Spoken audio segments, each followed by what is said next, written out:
Nós estamos estudando o Evangelho de Mateus e nós vimos que o Evangelho de Mateus ele é construído, é organizado em cima de 5 discursos de Jesus.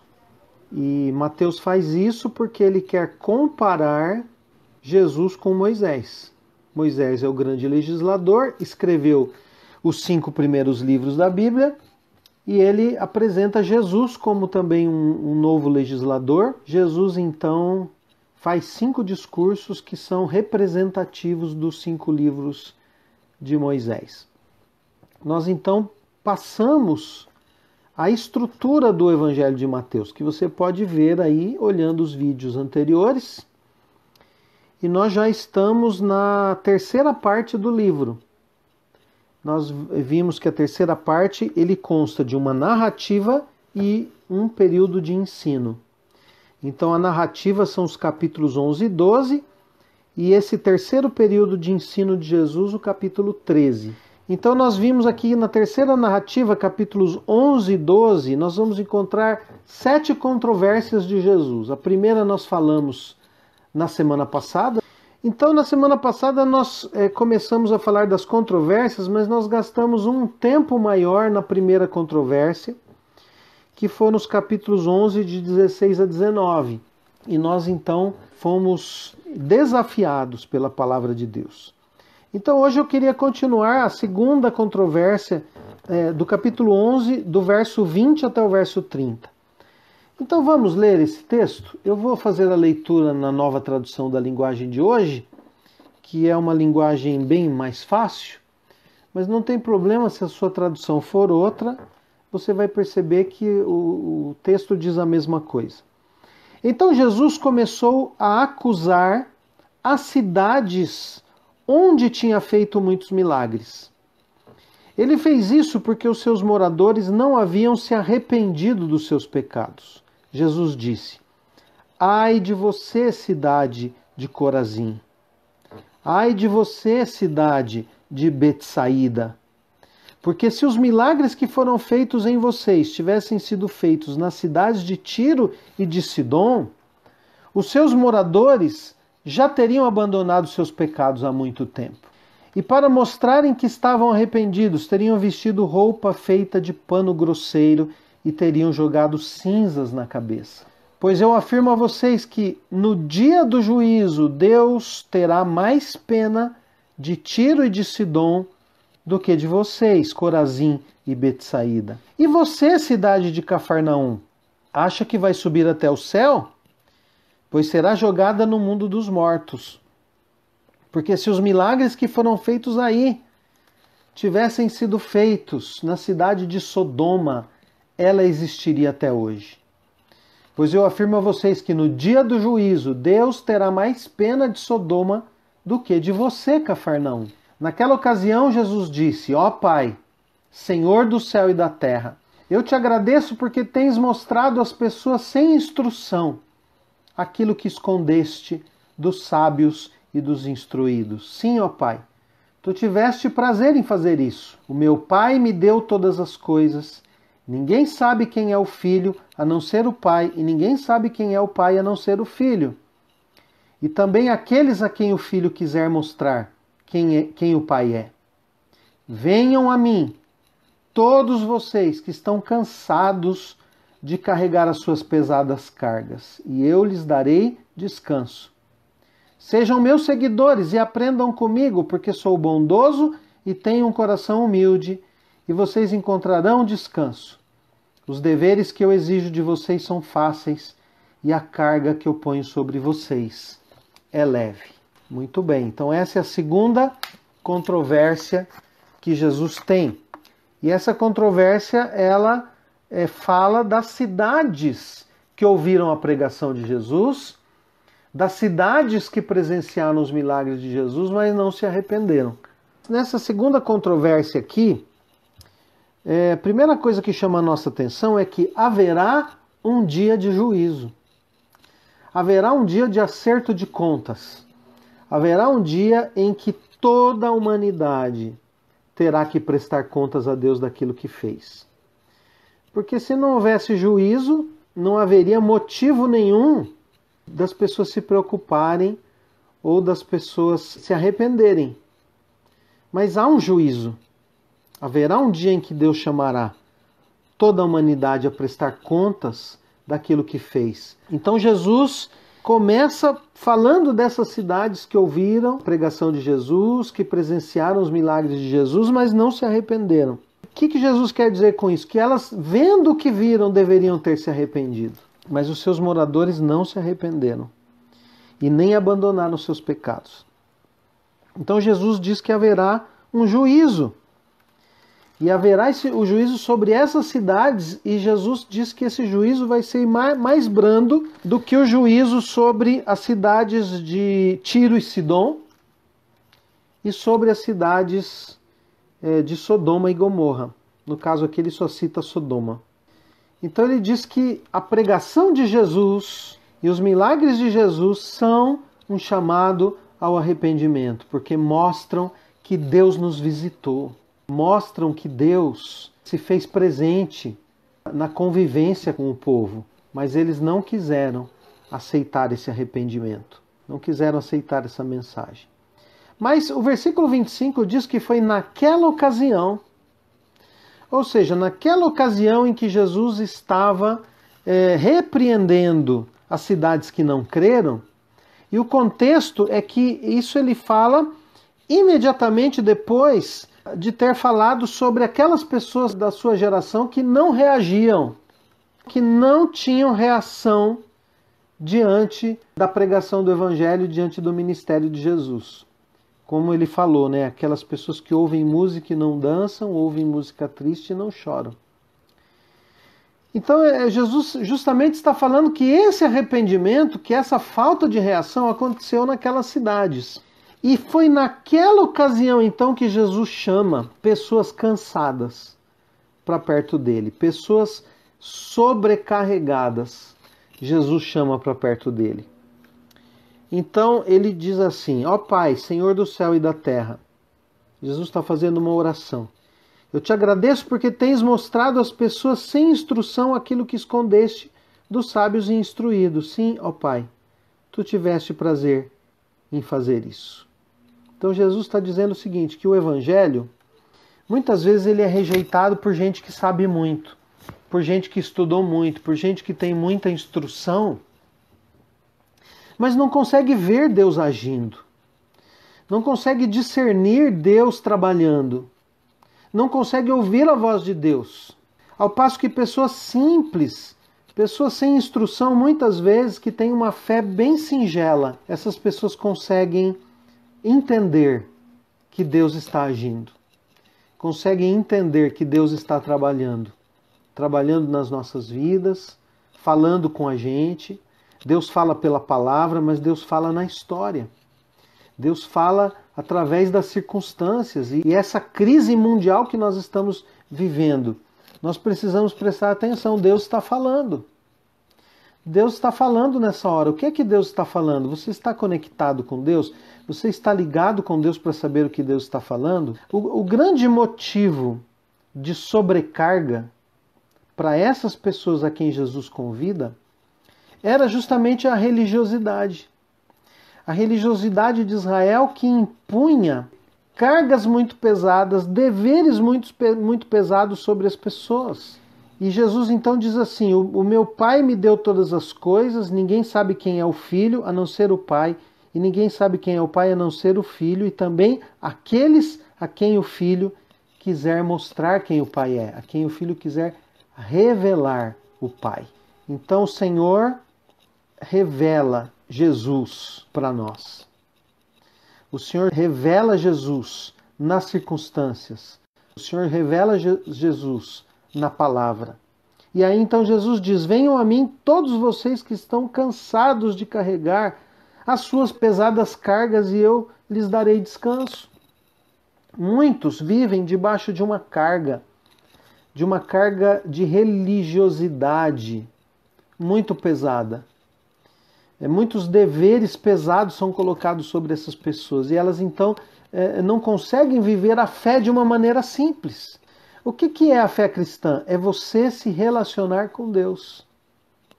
é você ter diariamente o seu tempo de comunhão com o Senhor. É você parar para falar com Deus e para ouvir a Deus. Então o relacionamento com Deus é uma coisa simples. Ele não precisa de tantos aparatos, não precisa de tantas liturgias. O nosso relacionamento com Deus é algo simples. A fé é algo simples. E Jesus chama aqueles que têm muitas vezes sido oprimidos por cargas de deveres religiosos. E Jesus diz o seguinte: olha, não precisa fazer grandes sacrifícios. Você não precisa viver debaixo de uma carga, de um jugo, porque os deveres que Deus exige de você são leves. A carga de Jesus é leve. Um terceiro conflito que Jesus tem com os religiosos está no capítulo 12, versos de 1 a 8. Poucos dias depois, num sábado, Jesus estava atravessando uma plantação de trigo. Os seus discípulos estavam com fome e por isso começaram a colher espigas e a comer os grãos de trigo. Quando alguns fariseus viram aquilo, disseram a Jesus: veja, os seus discípulos estão fazendo uma coisa que a nossa lei proíbe fazer no sábado. Então Jesus respondeu: vocês não leram o que Davi fez quando ele e os seus companheiros estavam com fome? Davi entrou na casa de Deus e ele e os seus companheiros comeram os pães oferecidos a Deus, embora isso fosse contra a lei, pois somente os sacerdotes tinham o direito de comer esses pães. Ou vocês não leram na lei de Moisés que nos sábados os sacerdotes quebram a lei no templo e não são culpados? Eu afirmo a vocês que o que está aqui é mais importante do que o templo. Se vocês soubessem o que as Escrituras Sagradas querem dizer quando afirmam: eu quero que as pessoas sejam bondosas e não que me ofereçam sacrifícios de animais, vocês não condenariam os que não têm culpa, pois o Filho do Homem tem autoridade sobre o sábado. Então o que Jesus está falando aqui? Ele está falando de algo que os seus discípulos fizeram no sábado. O que foi? Eles estavam com fome. E eles estavam passando por uma plantação de trigo e eles colheram alguns grãos ali e começaram a comer aqueles grãos. E as pessoas começam a reparar nisso. Os fariseus especialmente viram aquilo. E estão dizendo: os seus discípulos estão quebrando a lei do sábado, porque no sábado, pela lei, não se podia fazer nenhum tipo de tarefa. Mas Jesus vem dizer o seguinte, ele vem dizer primeiro que ele é maior que o sábado.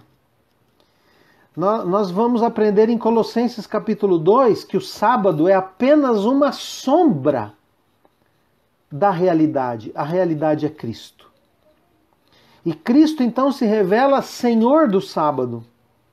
Ele tem autoridade sobre o sábado e ele diz que a vida humana é mais importante do que o sábado. Então os sacerdotes comiam os pães que ficavam lá sobre as mesas no templo, aqueles pães que eram oferecidos a Deus, e não eram condenados por isso. Os sacerdotes também faziam o seu trabalho no sábado. O trabalho deles era realizado normalmente no sábado, e eles não eram condenados por isso. Então Jesus está dizendo o seguinte, que ele é maior que o sábado, mas ele usa uma expressão bem interessante aqui. Ele diz que ele é maior que o templo. Ele é mais importante do que o templo, porque inclusive o templo era uma sombra da realidade que estava por vir. Então Jesus tem autoridade sobre o sábado. Então Jesus está aqui condenando essa repreensão, esse julgamento vindo da parte dos religiosos do seu tempo. Depois nós temos uma quarta controvérsia aqui, no versículo 9, capítulo 12, do 9 até o 21. Jesus saiu dali e foi para uma sinagoga. Estava ali um homem que tinha uma das mãos aleijada. Então algumas pessoas que queriam acusar Jesus de desobedecer à lei lhe perguntaram: é contra a nossa lei curar no sábado? Jesus respondeu: se um de vocês tiver uma ovelha e no sábado ela cair no buraco, será que ele não vai fazer tudo para tirá-la dali? Pois uma pessoa vale muito mais do que uma ovelha. Portanto, a nossa lei permite ajudar os outros no sábado. E disse para o homem: estenda a tua mão. Ele estendeu a mão e ela sarou, e ficou igual a outra. Então os fariseus que estavam ali saíram e começaram a fazer planos para matar Jesus. Quando Jesus soube disso, foi embora dali, e muita gente o seguiu. Ele curou todos os que estavam doentes e mandou que não contassem nada a ninguém a respeito dele. Isso aconteceu para se cumprir o que o profeta Isaías tinha dito. Disse Deus: aqui está o meu servo que escolhi, aquele que amo e que me dá muita alegria ao meu coração. Eu porei nele o meu espírito, e ele anunciará o meu julgamento a todos os povos. Não discutirá nem gritará, nem fará discursos nas ruas. Não esmagará o galho que está quebrado, nem apagará a luz que já está fraca. Ele agirá assim até que a causa da justiça seja vitoriosa e todos os povos vão pôr nele a sua esperança. Linda essa citação de Isaías, não é? Então, Jesus está mais uma vez tendo uma discussão sobre o sábado, agora na sinagoga, e ele encontra ali um homem com a mão aleijada, uma mão defeituosa, uma mão ressequida. E as pessoas estão ali querendo acusar Jesus de cometer um delito, de desobedecer a lei. Então eles fazem uma pergunta, mas não é uma pergunta de quem está curioso. Não é uma pergunta de quem quer saber mais. É uma pergunta maliciosa. É uma pergunta que tem segundas intenções. É uma pergunta para se tornar uma armadilha para Jesus. E eles perguntam: é contra a nossa lei curar no sábado? E Jesus, na sua resposta, mais uma vez, dá um banho neles, né? E ele cita uma coisa normal do dia a dia. Se a sua ovelha cair num buraco no sábado, você não vai tirar a sua ovelha? Isso era permitido fazer na lei. Mas os religiosos daquele tempo, eles tinham criado tantas regras a respeito de cada mandamento, que eles nem conheciam mais os mandamentos. E eles então estavam transgredindo a lei, por causa do zelo de não desobedecer a lei. E Jesus então vai dizer que uma pessoa é muito mais importante do que uma ovelha. E aí, Jesus diz para aquele homem que está ali estender a mão. E quando o homem estende a mão dele é curada, se torna igual a outra. Qual seria a sua reação se você estivesse numa reunião dessa e acontecesse esse tipo de milagre? Como você reagiria? Você ficaria feliz? Você daria glória a Deus? Você iria comemorar aquilo? Você ia dizer: puxa, Deus operou aqui, que maravilha! Mas aqueles homens, aqueles fariseus, eles não comemoraram, não ficaram felizes com o milagre, eles saíram dali para planejar o assassinato de Jesus. Por quê? Porque o coração deles está completamente longe de Deus. Eles amam a sua posição, eles amam o seu prestígio e eles querem acabar com a vida de Jesus. Então, eles estão tão contaminados com esse sentimento de inveja que eles veem Deus fazendo um milagre e eles rejeitam esse milagre. Eles não ficam felizes com o milagre, eles estão rejeitando a Jesus, e rejeitando a Jesus, eles estão rejeitando o Pai. Por quê? Porque eles querem colocar Deus numa caixinha. Eles querem domesticar Deus, eles querem um Deus a seu serviço. Eles não estão abertos a receber de Deus a orientação para a sua caminhada. E aí então Jesus ficou sabendo que eles tinham saído dali para planejar a sua morte, então Jesus sai dali.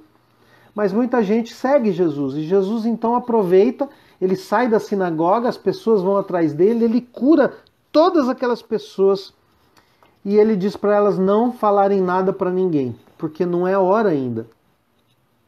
Não é hora ainda dele se revelar publicamente. Ele quer que mantenha o segredo, ele não quer fazer propaganda do milagre. E aí Mateus diz que isso é o cumprimento de uma profecia de Isaías. E aí ele vai dizer que Jesus, então, se encaixa nessa profecia, que Jesus é o cumprimento dessa profecia que Jesus é o servo escolhido, aquele que Deus ama, aquele que Deus dá muita alegria, aquele que recebeu de Deus o Espírito. E olha que interessante, ele anunciará o meu julgamento a todos os povos. O que é o julgamento de Deus? É aquilo que Deus pensa sobre todas as coisas. É a mente de Deus que está revelada na Escritura. É o entendimento de Deus sobre todas as coisas.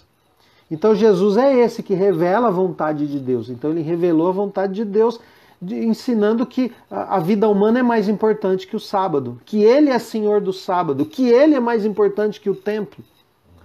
Então Jesus está revelando o julgamento de Deus ali. Mas ele diz assim, ele não discutirá, nem gritará, nem fará discursos nas ruas. E aí vem uma coisa interessante, não esmagará o galho que está quebrado, nem apagará a luz que já está fraca. A ideia aqui da luz fraca é aquele pavio fumegante. Não sei se você já teve a experiência de assoprar uma vela e você apaga o fogo, mas fica aquela brasinha no pavio e aquela brasinha fica acesa, saindo uma fumacinha. E se você não for lá, tem gente que molha assim na língua e apaga aquela brasinha. Se você não apagar, ela fica um tempo ainda ali, soltando aquela fumacinha. Aquela brasinha vai apagando, vai queimando aquele restinho de pavio, até que chega embaixo, ela finalmente se apaga. E dependendo da vela, tem algumas velas que se ficar aquela brasinha, ela acende de novo. Igual vela de aniversário, não é assim? Então, do que Jesus está dizendo? Ele está dizendo que tem uma porção de gente já sofrendo tanto com as coisas que acontecem. Sofrendo tanto com as dificuldades da vida, com as lutas do dia a dia, com uma enfermidade que aparece, a dificuldade de ganhar o pão de cada dia. Tantas são as lutas que a gente tem. E aqueles religiosos, eles impunham regras e mais regras sobre aquelas pessoas. Eles sobrecarregavam aquelas pessoas demais com leis e regras cercando essas leis, de tal maneira que eram tantas regras que o mandamento em si ficava obscuro. O mandamento ficava escondido atrás de tantas regras, que formavam uma espécie de cerca ao redor de cada mandamento. Então, Mateus está dizendo o seguinte aqui, com essa citação, que tem gente que já está sofrendo tanto, que está já sem força nenhuma, como aquela chama que apagou e ficou aquela brasinha no pavio, e ele está dizendo o seguinte, que Jesus não vem para apagar essa chama que está fraca. Jesus não vem para esmagar o galho que já está quebrado, ou seja, Jesus não vem para impor uma carga ainda mais pesada àqueles que já sofrem. Isso quer dizer que o relacionamento com Deus, ele é libertador. O relacionamento com Deus liberta a gente da carga, porque Jesus impõe sobre nós deveres que são fáceis de cumprir. Deveres que, na verdade, deveriam ser prazer na nossa vida, que é simplesmente o quê? Relacionar-se com Deus. Ou seja, todas as coisas que a gente faz na vida deve ser para se relacionar com Deus. Quando a gente se reúne na igreja, qual que é a prioridade? O relacionamento com Deus. E às vezes a gente fica tão preso a tantas regrinhas, e às vezes a gente, preso a tantas regras, a gente esquece o mais importante, que o motivo da nossa reunião é o relacionamento com Deus. Quando você está na sua casa, que você vai abrir a Bíblia, qual que é a prioridade? É o seu relacionamento com Deus. Por que a gente tem sido encorajado, incentivado a ler a Escritura, a estudar a Escritura? Porque através da Escritura você vai se relacionar com Deus. Porque a Bíblia diz quem Deus é. A Bíblia diz o que Ele espera de nós. Jesus, então, é aquele que alivia a carga dos ombros daquele que está sofrendo por causa do pecado. De alguém dizendo para você fazer sacrifício, fazer sacrifício, fazer sacrifício. Nós não precisamos mais fazer sacrifício, meus irmãos. O sacrifício foi feito na cruz. Você não precisa fazer sacrifício nenhum para ser abençoado. O sacrifício ficou no Antigo Testamento. Aqueles sacrifícios foram abolidos na cruz.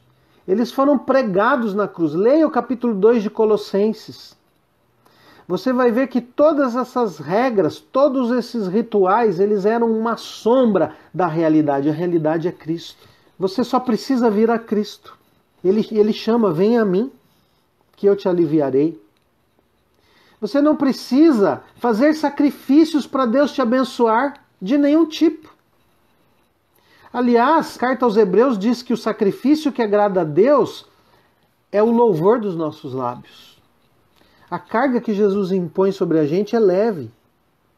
E Deus vai cuidar dos seus filhos. Você não precisa fazer sacrifício para Deus te abençoar, você não precisa fazer sacrifício para Deus te dar o sustento, você não precisa fazer sacrifício para vencer na vida. Ande com o Senhor, ouça a palavra dEle, receba os mandamentos dEle com alegria. Procure ser uma pessoa que obedece a Deus em todas as coisas que você faz. Procure ser uma pessoa que honra a Deus com as suas atitudes, com as suas palavras, nos seus relacionamentos. Porque Jesus não veio para acabar de matar quem está sofrendo. Ele veio para trazer alívio. Como? Chamando para perto de si. Mostrando que o verdadeiro relacionamento com Deus não são sacrifícios. O verdadeiro relacionamento com Deus tem a ver com comunhão. Tem a ver com uma troca de carga. É o que Jesus propôs. Ele diz assim, tome o meu jugo, quer dizer, tome a minha carga. E ele toma a sua. Ele diz, lança sobre mim a sua carga. E eu vou carregar a sua. As nossas cargas pesadas a gente coloca sobre os ombros de Jesus.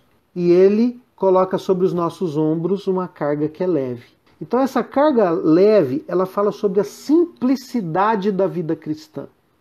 Por isso que essas coisas Deus revelou para gente simples. E às vezes gente que estudou muito, que tem a cabeça muito complicada, não consegue entender coisas simples. A fé é algo tão simples que qualquer pessoa é capaz de entender. Que uma criança é capaz de entender e de se relacionar com Jesus. Esse é o chamado do Evangelho, para uma fé simples, para uma igreja simples, para um relacionamento com Deus simples. Nós complicamos muito as coisas, nós estamos sendo chamados nesse tempo à simplicidade. Aliás, eu acho que a gente deveria simplificar tudo. Simplifique o seu tempo com Deus. O que você faz no seu tempo com Deus? Leia a Bíblia e ore. Fale com Deus a respeito daquilo que Ele está falando com você na palavra. Tenha um tempo com Ele. Não gaste o seu tempo só ouvindo pregação. Não gaste o seu tempo só ouvindo lives. Tudo bem, não tem problema. Se você está ouvindo uma mensagem que é boa, que é baseada na Escritura, não tem problema. Mas não fique 24 horas por dia à caça de pregadores. Tenha tempo pessoal com Deus. Tenha tempo para orar, tenha tempo para meditar na palavra, tenha tempo para ler a Escritura por você mesmo. Leia com um caderno do lado, para você fazer anotações. Agora, hoje mesmo eu fiz a minha devocional, olha aqui, ó. Minha devocional. E eu anotei algumas coisas, ó. Hoje eu fiz a minha devocional em Marcos 4:38, tá vendo?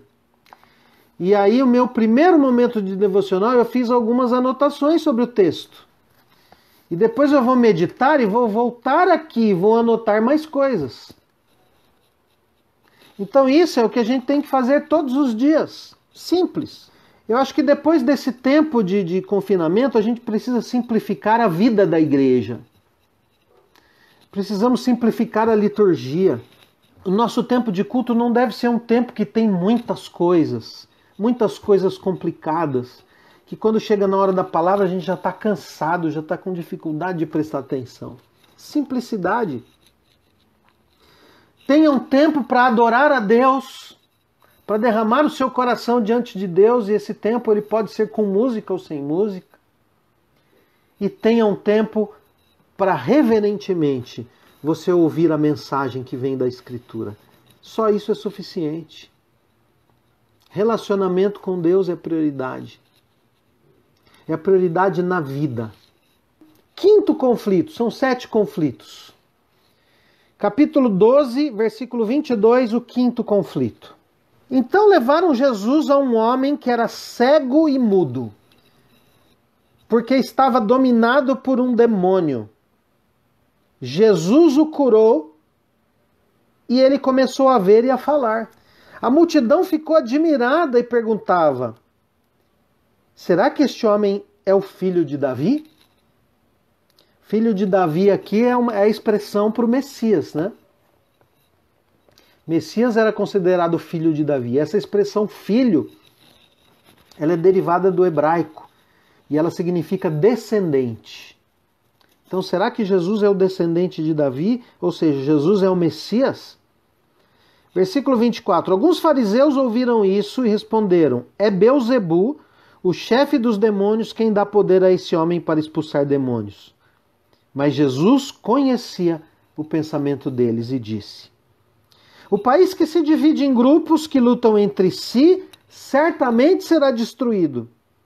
E a cidade ou a família que se divide em grupos que lutam entre si, também será destruída.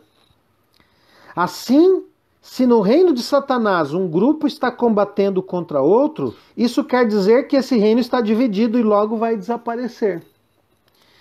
Vocês dizem que eu expulso demônios porque Beelzebu me dá poder para fazer isso.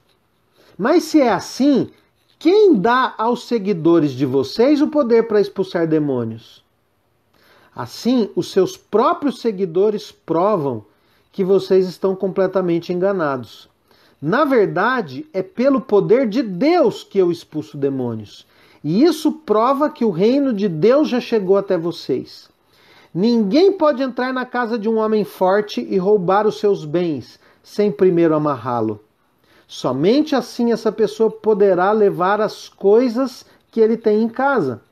Quem não é a meu favor é contra mim, e quem não me ajuda a ajuntar está espalhando.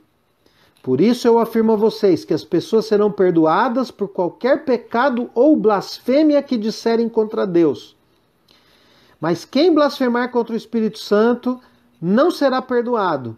Se alguém disser alguma coisa contra o Filho do Homem, será perdoado, mas quem falar contra o Espírito Santo não será perdoado nem agora, nem no futuro. E a segunda parte desse texto é uma continuação daqui, dessa mesma parte. Vocês só poderão ter frutas boas se tiverem uma árvore boa, mas se tiverem uma árvore que não presta, vocês terão frutas que não prestam. Porque é pela qualidade das frutas que sabemos se uma árvore é boa ou não presta. Ninhada de cobras venenosas. Como é que vocês podem dizer coisas boas se são maus? Pois a boca fala do que o coração está cheio. A pessoa boa tira o bem do seu depósito de coisas boas, e a pessoa má tira o mal do seu depósito de coisas más. Eu afirmo a vocês que no dia do juízo, cada pessoa vai prestar contas de toda palavra inútil que falou. Porque as suas palavras vão servir para julgar se você é inocente ou culpado. Então, todo esse texto, ele tem uma ligação. Uma coisa está ligada com a outra. Então, tudo isso acontece a partir do momento em que Jesus cura um homem cego e mudo. E quando Jesus cura esse homem, o homem começa a ver e a falar. E a multidão fica admirada. E alguns fariseus, então, começam a acusar Jesus. E para a gente entender essa acusação, a gente precisa entender quem eram os fariseus. Fariseu significava homem santo. Os fariseus eram homens separados, eram homens dedicados, consagrados a Deus, e que na história de Israel tiveram um papel muito importante. Especialmente lá no tempo dos Macabeus, em que a cultura grega estava sendo imposta por todas as nações, e daí que surgiu a revolta dos Macabeus, os fariseus foram os guardiões da fé judaica. Então eles, em geral, na história de Israel, eles foram homens piedosos e dedicados a Deus. Mas nesse tempo em que Jesus vivia, com certeza haviam alguns fariseus piedosos e tementes a Deus, mas a grande maioria deles haviam se tornado religiosos hipócritas. Meus irmãos, há um perigo enorme nós corremos um risco enorme de nos tornarmos religiosos hipócritas. Quem são os religiosos hipócritas? Aqueles que vivem uma vida de aparência. Aqueles que não têm humildade para reconhecer que não são perfeitos. Aqueles que não sobem no pedestal para ficar julgando os outros e apontando o defeito e os pecados dos outros. Quando nós falamos do pecado de uma outra pessoa, nós devemos falar chorando e reconhecendo que nós somos pecadores iguais ou piores, estamos inclusive sujeitos a cair naquele mesmo pecado que nós estamos reparando. Reparar no pecado dos outros e ficar indignado é orgulho. E os fariseus haviam se tornado orgulhosos, haviam se tornado hipócritas. Eles faziam longas orações, bonitas orações em público. Eles tinham assim uma expressão religiosa em público que comovia aqueles que viam, que chamava a atenção. Mas em particular eles não tinham relacionamento nenhum com Deus. Se você ora em público, mas você não ora a sós, você é um fariseu. Por isso que nós precisamos cuidar do nosso coração. Por isso que é precioso o tempo que você gasta de comunhão com Deus e na presença de Deus. Esse tempo é muito precioso, porque quando você tem um tempo com Deus para abrir seu coração, para falar com Deus e Deus fala com você, você tem a oportunidade de se arrepender da sua religiosidade. E aqueles fariseus então estavam acusando Jesus de expulsar demônios pelo poder do próprio diabo. Mas por que eles estavam fazendo isso? Será que eles tinham alguma dúvida sobre quem era Jesus? Vamos pensar quantas vezes esses homens tinham visto Jesus fazer milagres. Eles viam o milagre, mas eles não comemoravam. Por quê? Porque a sua posição, o seu prestígio era mais importante do que a vida das pessoas. Eles viam em Jesus um concorrente, eles tinham medo de perder os seus seguidores para Jesus. Então a intenção deles em perseguir Jesus era isso, porque Jesus no seu ensino desmascarava os pecados deles. Eles eram gananciosos. Eles eram preocupados com o seu prestígio pessoal e eram preocupados com o lucro, com o ganho material. A gente já viu quando estávamos estudando Marcos lá, quando Jesus vai no templo e expulsa os vendilhões, que havia toda uma série de interesses por detrás daquele comércio. Havia propinas que eram pagas àqueles que eram responsáveis pelo templo para que aquele comércio funcionasse ali. E esses fariseus, então, eles sabem quem é Jesus. Eles sabem que Jesus veio de Deus. Eles ouvem Jesus ensinando sobre quem ele é. Eles sabem que Jesus tem poder para perdoar pecados. Eles veem que Jesus tem autoridade sobre os demônios. Eles percebem que o ensino de Jesus é com autoridade.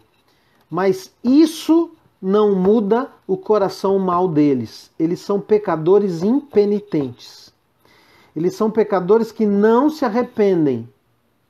São pecadores que escolheram aquela vida. Eles escolheram no seu coração rejeitar a Deus e usufruir dos benefícios do prestígio religioso. Então eles acusam Jesus de ser do diabo. Eles acusam Jesus de agir pelo poder de Satanás, que é personificado aqui como Belzebu. Eles estão dizendo, olha só como é grave, que Jesus está dizendo, eu expulso demônios pelo poder de Deus. E isso prova que o reino de Deus chegou. Jesus está dizendo o seguinte, o Espírito que age em mim é o Espírito de Deus, e o Espírito de Deus é santíssimo. E o que os fariseus estão dizendo? Que aquele Espírito que atua em Jesus é imundo. Então o que é a blasfêmia contra o Espírito Santo? É aquela pessoa que atribui a obra de Deus a Satanás. É aquela pessoa que diz que o Espírito Santo é imundo. É aquela pessoa que diz que Jesus tem parte com o diabo. Mas eles não estão falando isso porque eles estão enganados. Eles estão falando isso porque eles fazem questão de combater Jesus. Eles estão fazendo isso para desprestigiar Jesus. Esses homens não são inocentes. Eles estão vendo no ministério de Jesus as demonstrações de poder, a prova de que Jesus é enviado pelo Pai. E eles ainda assim rejeitam Jesus. E eu tenho encontrado muitos crentes preocupadíssimos com a blasfêmia contra o Espírito Santo. Ai, será que eu falei alguma coisa sem querer que eu não devia? E eu blasfemei contra o Espírito Santo, estou perdido, não tenho mais perdão. E agora, o que eu vou fazer? Não tem mais saída. E tem gente que entra em parafuso. Tem gente que fica desesperada por causa disso. Eu quero dizer para você que a blasfêmia contra o Espírito Santo, ela é rejeitar Jesus como alguém enviado por Deus. Aquele que ouve sobre Jesus, vê quem Jesus é, aquele que aprende sobre os milagres de Jesus, os ensinamentos de Jesus e ainda assim o rejeita, dizendo que ele tem parte com o diabo, dizendo que o Espírito Santo é imundo. Esse é o que blasfema contra o Espírito Santo. A blasfêmia contra o Espírito Santo não é uma coisa que a gente faz sem querer. Não é uma coisa que a gente pensa ou fala impensadamente. A blasfêmia contra o Espírito Santo é um ato intencional de rejeição a Jesus como Messias. É um ato intencional de rejeição do Espírito Santo como Espírito de Deus, dizendo que o Espírito de Deus é imundo. Entendeu? Então, a blasfêmia contra o Espírito Santo é um ato intencional de rejeição a Jesus como Messias. É um ato intencional de rejeição do Espírito Santo como Espírito de Deus, dizendo que o Espírito de Deus é imundo. Entendeu? Então, a raiz da blasfêmia contra o Espírito Santo é, basicamente, a rejeição de Jesus como Messias. E depois Jesus continua dizendo, né, que aquele que comigo não ajunta, espalha. Ou seja, ele está criticando aqueles fariseus que não estão ajudando em nada, eles estão combatendo Jesus, então eles são contra Jesus. E ele então fala aqui do valente que ninguém pode entrar na casa de um homem forte e valente e roubar seus bens. Por quê? Porque ele é valente, ele vai lutar, ele não vai deixar a sua casa ser invadida. E Jesus usa essa ilustração para dizer o seguinte: tem pessoas que estão escravizadas pelo diabo.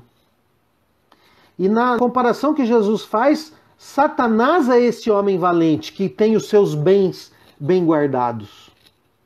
Satanás, quando ele domina a vida de uma pessoa, quando ele controla a vida de uma pessoa, ele tem essa pessoa bem guardada.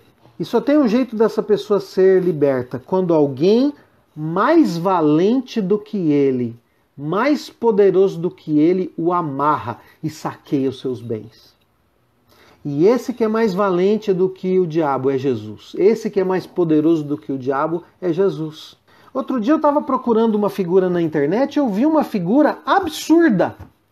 Absurda.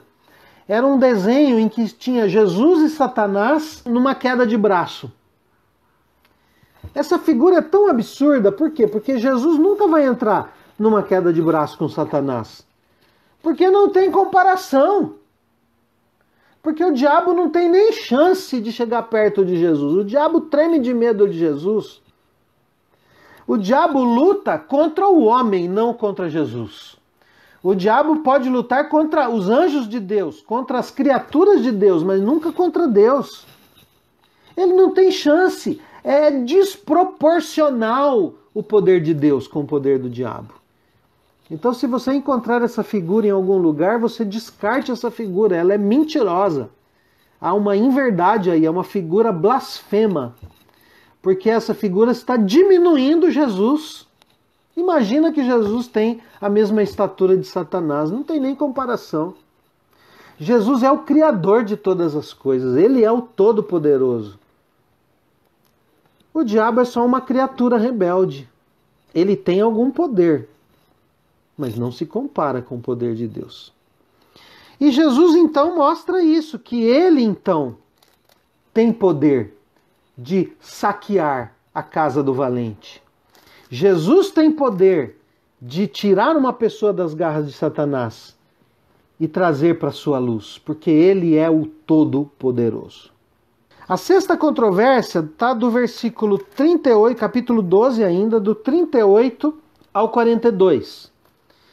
Então alguns mestres da lei e alguns fariseus disseram a Jesus: Mestre, queremos ver o Senhor fazer um milagre. Jesus respondeu: Como as pessoas de hoje são más e sem fé. Vocês estão me pedindo que faça um milagre, mas o milagre do profeta Jonas é o único sinal que lhe será dado. Porque assim como Jonas ficou 3 dias e 3 noites dentro de um grande peixe, assim também o Filho do Homem ficará 3 dias e 3 noites no fundo da terra. No dia do juízo, o povo de Nínive vai se levantar e acusar vocês, pois eles se arrependeram dos seus pecados quando ouviram a pregação de Jonas. E eu afirmo que o que está aqui é mais importante do que Jonas. No dia do juízo, a rainha de Sabá vai se levantar e acusar vocês, pois ela veio de muito longe para ouvir os sábios ensinamentos de Salomão. E eu afirmo que o que está aqui é mais importante do que Salomão. Você vai perceber que nos 4 evangelhos, o tempo todo, o escritor do evangelho está exaltando a divindade de Jesus. Jesus é apresentado nos 4 evangelhos como um ser divino, como muito mais do que um simples ser humano. E aqui os mestres da lei pedem um sinal e Jesus diz: olha, eu não vou dar um sinal nenhum para vocês. Sabe por quê? Porque quem crê não precisa de sinal. Porque a fé é a certeza das coisas que a gente não vê. Se você precisa ver para crer, você é incrédulo. A fé é algo sobrenatural. A gente não precisa ver para crer. Bem-aventurados os que não viram e creram, Jesus diz para Tomé. Eu não preciso de milagre para crer em Deus. Eu já vi milagre, mas o milagre não mudou nada. Os milagres que eu vi acontecer não mudaram nada na minha fé, porque a minha fé não está baseada nos milagres. A minha fé está baseada na palavra de Deus. É lógico que quando a gente vê um milagre, a gente fica muito feliz, a gente glorifica a Deus.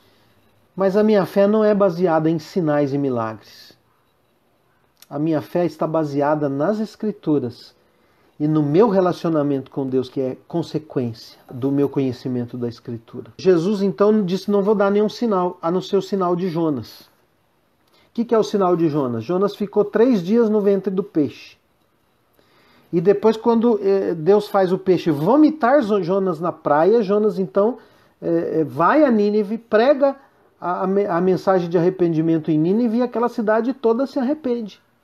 E Jesus diz o seguinte: eu vou dar um sinal igual de Jonas. Qual que é o sinal? Jesus vai morrer, vai ficar 3 dias dentro da terra, mas no 3º dia ele vai ressuscitar. Esse é o sinal, a ressurreição. A ressurreição de Jesus é o sinal. E aí ele diz que no dia do juízo, Nínive vai se levantar contra aqueles homens incrédulos. Por quê? Porque eles se arrependeram da pregação de Jonas. E aqueles homens incrédulos estão rejeitando a Jesus intencionalmente. Eles sabem quem Jesus é, mas eles o rejeitam. Eles o rejeitam. Então Jesus está dizendo: eu sou mais importante que Salomão. E a rainha de Sabá veio de longe para ouvir Salomão. E eu que sou mais importante que Salomão, vocês estão me rejeitando. Então esse é um tempo em que muita gente vai repensar a vida. Esse é um tempo em que muita gente vai olhar para a sua vida, reconhecer os seus pecados, chorar diante de Deus, se arrepender dos seus pecados. Mas, ao mesmo tempo, nós vamos encontrar muita gente que não vai se arrepender de nada, que vai continuar no seu mau caminho, porque é o que ela deseja. Porque essa pessoa deseja o caminho mau. E a sétima controvérsia de Jesus aqui está no capítulo 12 ainda, do 43 ao 50. O último trechinho desse texto narrativo, da terceira narrativa que Mateus faz da vida de Jesus.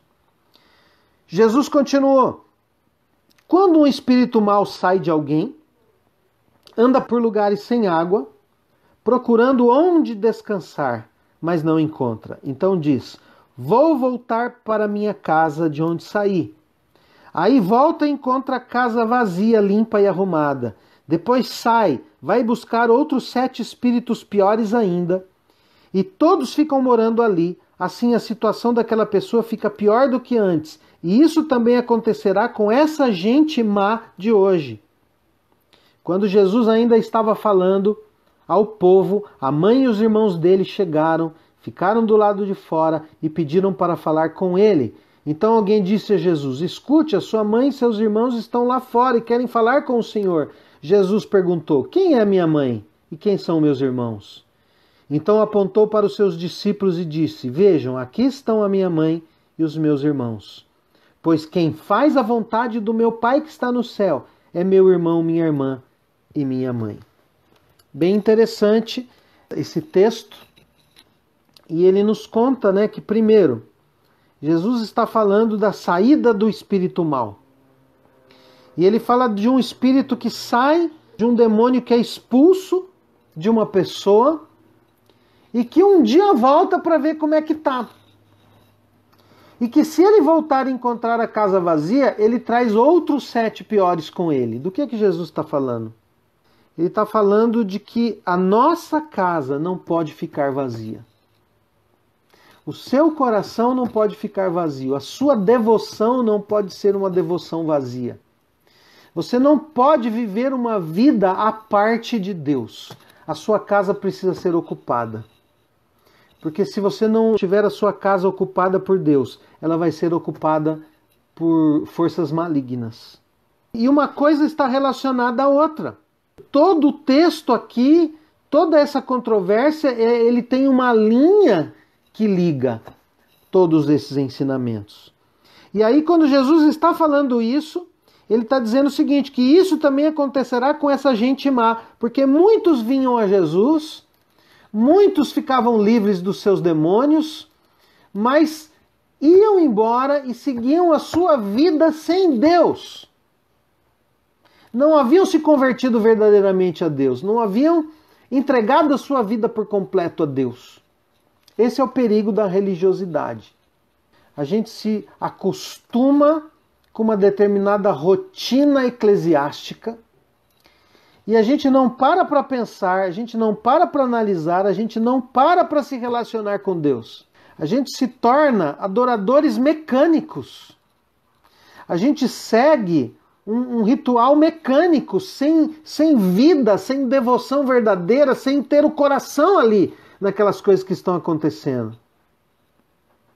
E aí então Jesus, quando está ali naquele tempo, ensinando, ministrando ali a palavra de Deus, chegam a sua mãe e seus irmãos, possivelmente preocupados, porque Jesus passava muitas horas ensinando, ele não tinha tempo para comer muitas vezes, e a família vai lá e manda chamá-lo, E Jesus, naquele momento, ele não é o filho da irmã Maria.